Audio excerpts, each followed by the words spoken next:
Welcome back to everyone.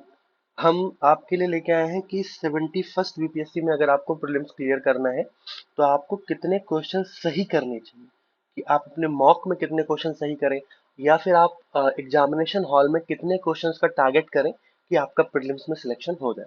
तो इसके लिए हमने दो कंजिक्यूटिव ईयर के पेपर्स का कंपैरिजन किया है, उनके मार्क्स का कंपैरिजन किया है। जैसे कि हमें पता है कि 69 बीपीएससी के प्रीलिम्स में पेपर थोड़ा टफ आया था, टफर साइड पेपर आया था, और जिसकी वजह से कम सीटें होने के बाद भी, सीटें कम थी और उसके बाद भी कट ऑफ कितनी गई थी, 91.67।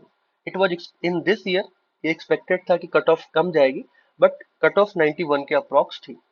और 70 बीपीएससी में पेपर बहुत फैक्चुअल बेस्ड आया था, थोड़ा इजियर साइड था। ठीक है, अगर किसी की फैक्ट पे कमांड थी तो इट्स अ बेटर कि वो अपना अपने को फाइनलिस्ट में नाम देख सकते थे। तो 70 बीपीएससी में एक्सपेक्टेड थी कि कट ऑफ थोड़ा सा कम जाएगी, बट सीटें इतनी ज्यादा थी और पेपर इतना इजी था कि कट ऑफ फिर भी 91 के अप्रॉक्स बनी रही। तो इन दोनों को एनालाइज करके हम देख सकते हैं कि क्या कट ऑफ होने वाली है, क्योंकि इस बार भी सीटें बहुत ज्यादा है। तो या तो वो 69 के मोड में पेपर आ सकता है या तो 70 के मोड में पेपर आ सकता है।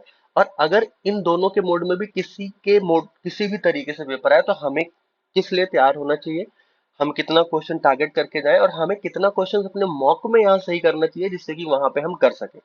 तो ये एनालिसिस है टोटल। और हम देखते हैं कि देयर इज टू प्रोबेबिलिटी कि अगर 69th पीटी के बेसिस पे पेपर आता है, जैसे कि 69 बीपीएससी में पेपर आया था जो कि स्लाइटली टफर साइड है।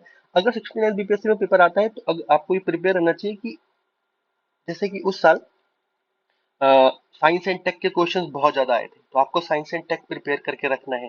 ठीक है, करंट प्रिपेयर करके रखना है। ठीक है, प्लस इकोनॉमी प्रिपेयर करके रखना है। इन सब की वजह से अगर ये जिसका तीन सब्जेक्ट पे अच्छी कमांड है, वो definitely going to make it, definitely going to see their name in final list for the mains list. इसके साथ में आपको करंट तो करना है, बिहार करना है, हिस्ट्री करनी है, लेकिन इन तीनों की वजह से मार्क्स जो है आप अपने इंक्रीज कर सकते हो। लेकिन अगर 69 पीटी की बेसिस पे पेपर आएगा, इस बार भी सीटें काफी हैं, 1200 प्लस सीटें हैं, तो कट ऑफ स्लाइटली डिक्रीज होने के चांस हैं। Like it can be lie between 85 to 87, तो हम मैक्सिमम लिमिट ही पकड़ के रखते हैं, क्योंकि we have to push our self for the greater goal. तो लगभग 85 से 87 के आसपास, लोग 5-6 नंबर कट ऑफ कम होने की प्रोबेबिलिटी बनती है, तो हम 87 फाइनल मान सकते हैं कि हम 87 का टारगेट कर सकते हैं।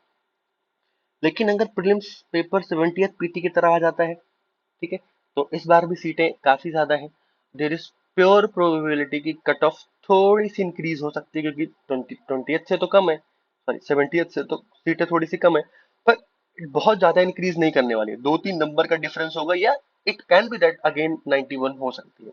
फिर भी हम मान सकते हैं कि 93 के अप्रोक्स कट ऑफ अगर जाएगी, अगर पेपर थोड़ा सा टफ आने वाला है, क्योंकि मैं मानता हूँ कि अगर, सॉरी, पेपर अगर इजी आने वाला है, और मेरा मानना भी है कि अगर पेपर थोड़ा इजी आता है तो देर इज स्लाइटली चांस कि आपकी कट ऑफ थोड़ी सी ऊपर बढ़ेगी।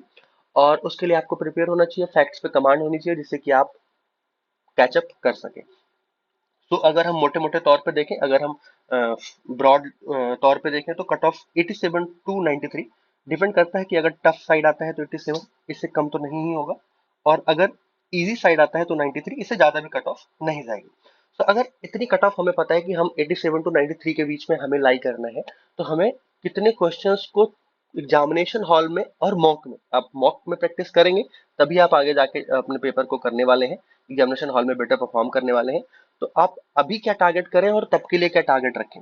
सो if I said that what is my analysis, so I tell you कि जैसे 150 क्वेश्चंस का पेपर है, और अगर आपको फाइनल लिस्ट में अपना नाम देखना है पीटी के सिलेक्शन में, तो आपको कम से कम 130 से 135 क्वेश्चन में मिनिमम लिमिट बता के चल रहा हूँ आपको करना चाहिए। इससे ज्यादा भी आप कर सकते हैं अगर आप कॉन्फिडेंस है, या अगर आपको लग रहा है कि मैंने क्वेश्चन बहुत कम सही किए, मुझे रिस्क लेना है, तो आप रिस्क ले सकते हो, क्योंकि 1/3 नेगेटिव है, तो उस बेसिस पे लोग रिस्क भी लेते हैं, but you have to attempt 130। क्योंकि 70th बीपीएससी में मेरे कुछ जानने वाले ऐसे भी हैं जिन्होंने 100 और 110 क्वेश्चन किया, क्योंकि फैक्ट पे इतना कमांड नहीं था, दे आर जस्ट थिंकिंग कि हम सिर्फ सही क्वेश्चन ही अटेम्प्ट करेंगे, but they missed the cut off. क्यों? क्योंकि क्वेश्चंस तो कुछ ना कुछ गलत हुए एग्जामिनेशन हॉल में, प्रेशर की वजह से क्वेश्चंस गलत होते हैं, सबके क्वेश्चन गलत होते हैं, इट्स नॉट अ न्यू। पर अगर आपने रिस्क कम लिया है, 1/3 नेगेटिव है, तो it is going to hamper you. But जिन्होंने रिस्क लिया है, अगर आपके 3 क्वेश्चन गलत हैं और एक क्वेश्चन सही है, तो it is going to not harm you, like आपका ये 0 हो जाएगा। तो आपको थोड़ा तो रिस्क लेना पड़ेगा कट ऑफ में इंटर करना है तो आपको 130 से 35 क्वेश्चंस अटेम्प्ट करना चाहिए, जैसे कि मुझे लगता है, and what I am doing consistently in that PD. और उस बेसिस पे आप ये मान के चलो, मेरा जो है या मेरे साथ वालों का जो है, लगभग 30 से 35 क्वेश्चन जो है वो गलत रहते हैं। कभी कभी 25 क्वेश्चन भी गलत हो जाता है, कभी कभी 30 क्वेश्चन भी गलत हो जाता है। तो अगर आपके 30 क्वेश्चन के अप्रॉक्स रॉन्ग होते हैं, ठीक है, if you suppose that you attempted 135 question और आपके अगर 30 क्वेश्चन भी रॉन्ग हो जाते हैं, तो एक क्वेश्चन का 1/3 नेगेटिव है, तो आपके 10 मार्क्स जो है वो कट जाएंगे, ठीक है, 10 मार्क्स आपके नेगेटिव हो जाएंगे। तो अगर आपने 130 क्वेश्चन किया है और आपके 10 मार्क्स नेगेटिव हो रहे हैं और 30 आपके गलत है, तो मतलब आपके 100 मार्क्स पॉजिटिव के हैं, और आपके 10 मार्क्स नेगेटिव है, मतलब you are reaching to 90। So there is probable chance कि आप ये मन में टारगेट लेके चलो कि मुझे 100 क्वेश्चन जो है एग्जामिनेशन हॉल में तो सही ही करके आना है। Like if you are doing less than that, you are not going to select it. You are certainly not going to make your name in the final list if you are coming in general category. ठीक है, तो जैसे कि अगर आप if you attempted 135 questions और अगर 30 गलत हुए तो आप 5 नंबर यहाँ पे ऐड कर दोगे, तो 105 हो जाएगा और फाइनल आपका कितना बनेगा, 95 बनेगा।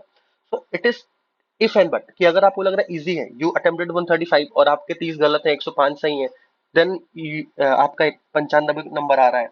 लेकिन अगर वो स्लाइटली टफर साइड है और आपने अटेम्प्ट किया, 130 क्वेश्चन अटेम्प्ट किया, 30 गलत है और आपके 100 सही हो रहे हैं, then you are coming 90। So in both the scenario you can find that कि आप इन दोनों से कहीं ना कहीं ज्यादा हो। कि अगर टफ आ रहा है तो आपने 90 टारगेट किया, आपका 90 बन रहा है, पर अगर इजी आ रहा है तो आपका 95 आप टारगेट करके चल रहे हो। सो व्हाट आई थिंक कि आप 100 क्वेश्चंस जो है आपका सही होना चाहिए।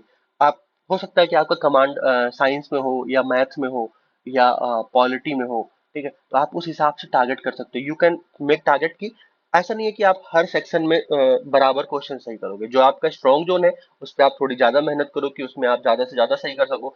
सपोज दैट किसी का हिस्ट्री बढ़िया है, तो हिस्ट्री में अगर 25 क्वेश्चन आते हैं, देन दे कैन टारगेट की उनका 20 से 22 क्वेश्चन सही हो जाए।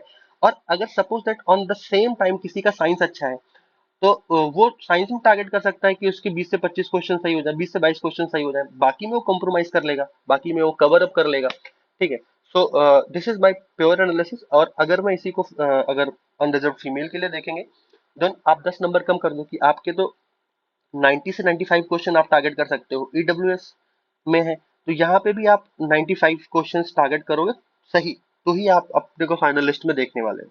ईडब्ल्यूएस फीमेल में you have to target 85 to 90 questions. अगर आपके 85 या 90 क्वेश्चंस के आसपास सही हो रहे हैं टोटल में, आप अपना नेगेटिव हटा दीजिए, तो प्रोबेबल चांस है कि आप अपने को देख लोगे। तो मॉक टेस्ट में ही आप ये माइंडसेट लेके बैठो कि मुझे 85 क्वेश्चन सही करने हैं, या मुझे 90 क्वेश्चन सही करने हैं, मुझे 100 क्वेश्चन सही करने हैं। You will find out that कि इनिशियली आपके 70 क्वेश्चन सही हो रहे हैं, बट यू जस्ट एनालाइज कि मैं कहाँ गलत कर रहा हूँ, और उस पर आप अपना काम करोगे, then certainly it is going to increase. So now you have not to read a lot, you have to strategize your preparation, you have to work that कि किस सेक्टर में नंबर बढ़े।